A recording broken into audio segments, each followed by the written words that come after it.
bisa. Abian silakan pimpin doa. Hayat kita manfaati kalau mana doa. Bismillahirrahmanirrahim. Alhamdulillahirabbil alamin. Arrahmanirrahim. Maliki yaumiddin. Iyyaka na'budu wa iyyaka nasta'in. Ihdinas siratal mustaqim. Siratal ladzina an'amta 'alaihim ghairil maghdubi 'alaihim waladdallin. Amin. Rabbi shrah li sadri wa yassir li amri wahlul 'uqdatam min lisani yafqahu qawli. Rabbi zidni ilman warzuqni fahman wa alhiqni bis sholihin. Kita absen terlebih dahulu ya. Hani, Hana, Abian, Aira, Suni, Azra, Naisha, Nazwa. Ada yang hadir hari ini? Hadir semua? Alhamdulillah. Amin.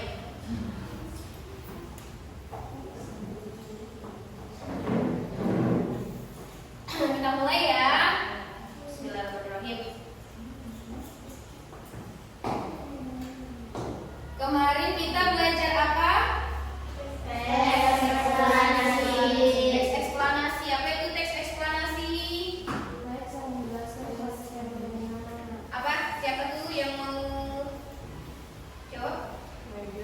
Najwa apa Najwa? Teks eksplanasi. Teks yang menjelaskan suatu fenomena. Fenomena apa? Fenomena alam seperti gempa bumi, banjir. Wah, berhasil teman-temannya pada ikut jawab, nggak apa-apa. Ya betul ya. Ciri-ciri dari teks rekon apa? Ciri-ciri dari teks rekon.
misalnya gitu sampai membunuh orang tua, tadinya yang gak niat mau membunuh tapi karena kesel sama orang tuanya gak dikasih, akhirnya kesetanan membunuh. Terus kalian masih di bawah umur yang harusnya butuh bimbingan di penjara mendekap selama 5 tahun. Gak dapet apa-apa, gak dapet ilmu, gak belajar, gimana? Menyesal. Terus gimana? Cara menyesalinya gimana? Tobat. Tobat. Setelah itu udah di dalam penjara. Di penjara aja udah diamin. Gimana?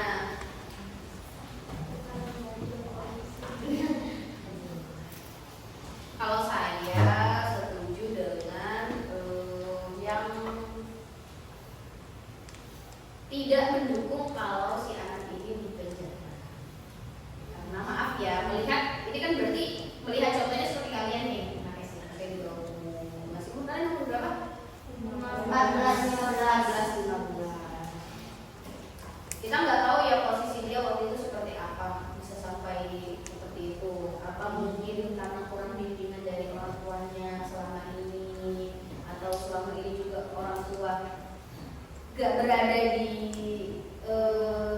samping anaknya gitu, maksud dari gak berada di samping anaknya, ya gak membimbing.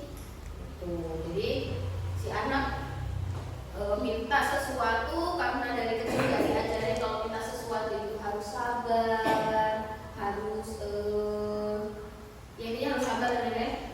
Tapi ditinggalin gitu anaknya gak dapat bimbingan, itu sih yang salah. Kalau menurut saya alangkah baiknya anak seperti itu gak dipenjara tapi dikasih bimbingan konseling sama ya mampu, contohnya psikolog, terus apa gitu yang bisa menangani anak-anak seperti itu ya.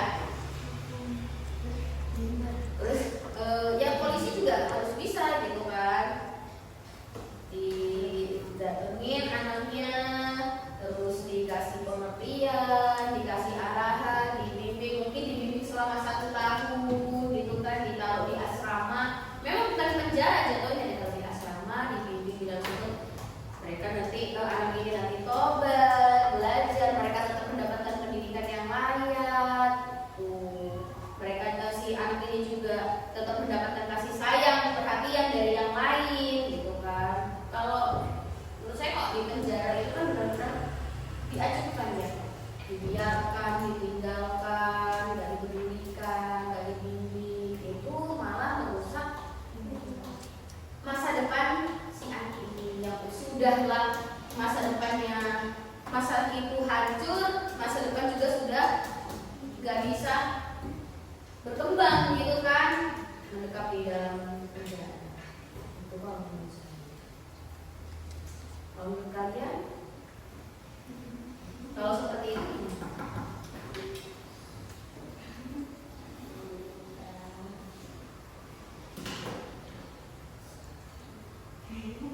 ini kan kalau dari kacamata kalian, kalau menurut kalian kalau seperti itu gimana?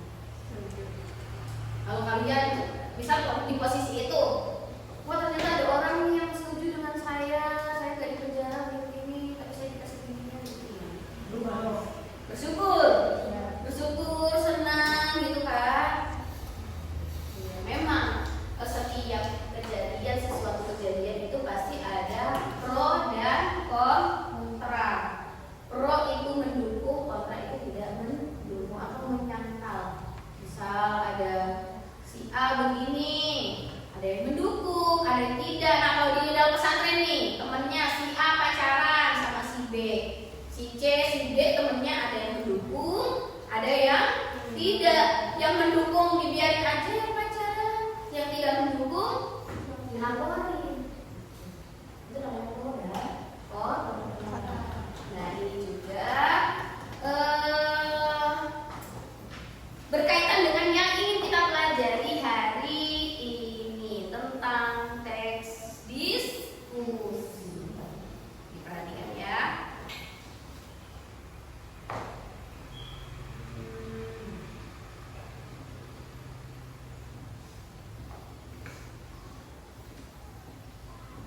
Diperhatikan belum ada.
Ciri-ciri yang ketiga ada Menggunakan bahasa baku. menggunakan bahasa baku. Kalian bisa lihat tulisannya setiap kalimat dari awal sampai akhir.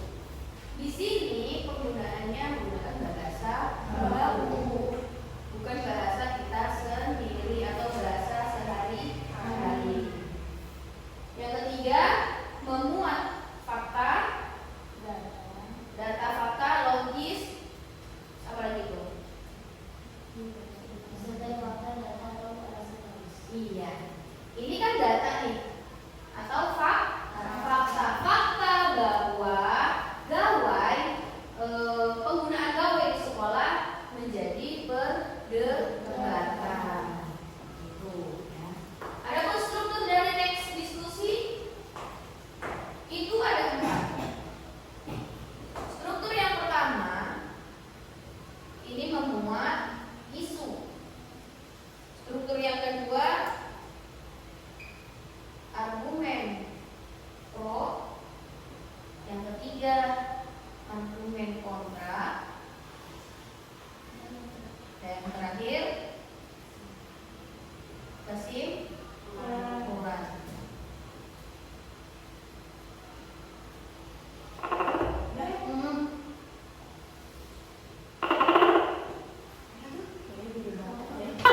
Oke, tidak boleh tenang. Di mana ada topeng? Ada topengnya? Di dalam seng. Tidak apa-apa. Kita balik ke layar ini ya, teman-teman. Ada kejadian.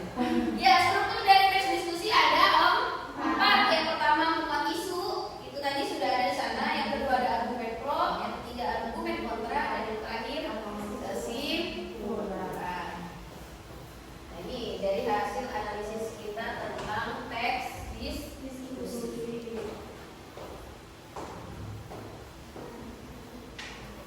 Selanjutnya, setiap kelompok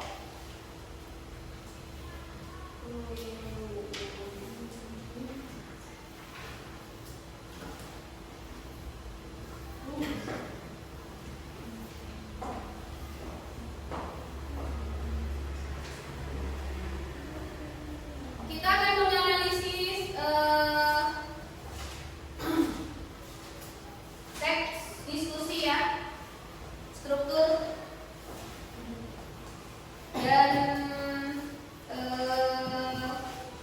ciri-ciri dari teks diskusi.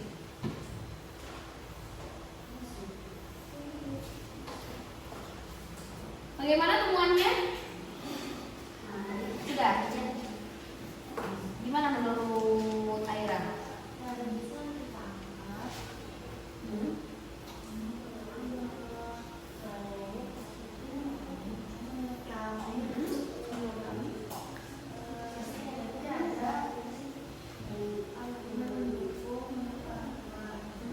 Orang tua kenapa tuh?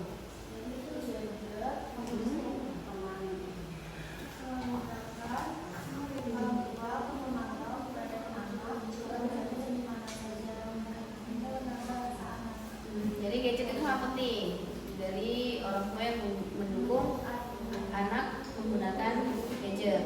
Jadi agar memudahkan orang tua memantau keberadaan anak. Ya, itu yang kamu temukan. Kelompok sini gimana sudah? Tadi saya tanya kelompok 1 itu katanya temuan mereka tentang orang tua yang mendukung anak menggunakan gadget. Kalau menurut kalian ada nggak pertentangan bahwa seorang anak menggunakan gadget seperti apa?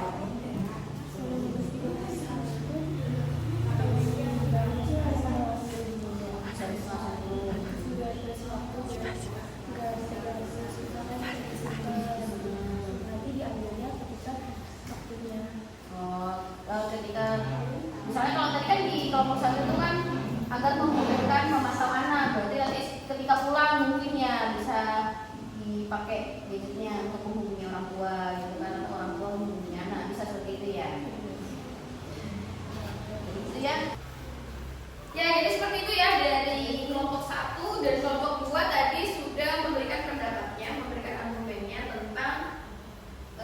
gadget untuk anak gitu ya.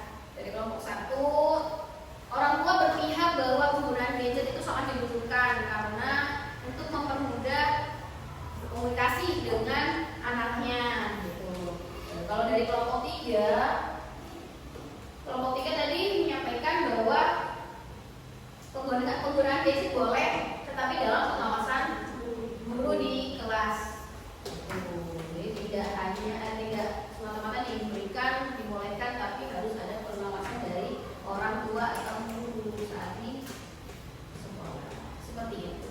Nah, coba dari kelompok saya ingin menuju kelompok untuk mempresentasikan di depan. Kelompok 3. Kita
Dan yang terakhir struktur dari teks diskusi itu ada 4. Yang pertama isu, yang kedua argumen pro atau mendukung, yang ketiga argumen menentang.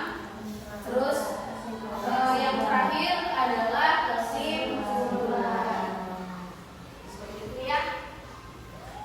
Gimana pembelajaran hari ini? Apa yang sulit menurut kalian? Ada? Tidak ada? Semua tersampaikan dengan baik? Baik. Oke, seperti biasa refleksi dari kalian ada tidak? Tidak ada. Kalau dari saya pribadi,